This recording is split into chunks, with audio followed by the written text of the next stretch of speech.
ছিঁড়ে গেছে।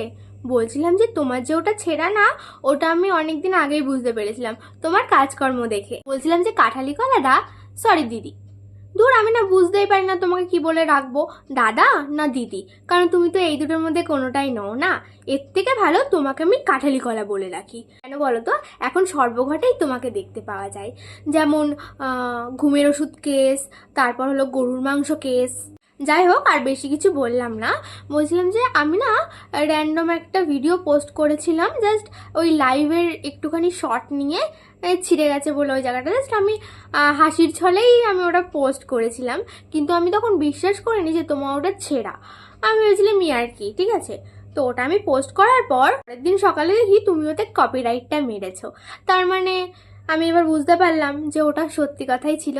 আর যাই হোক, আমাকে কপিরাইট মেরে ভিডিওটা ডিলিট করে তো আর কোনো লাভ হবে না, সেই তো সারা পৃথিবী জেনেই গেছে যে তোমার ওটা ছেঁড়া। আর বলছিলাম যে এমন কাজ করো কেন যে লাস্টে সবাইকে ব্লক করে কপিরাইট মেরে বেড়াতে হয়।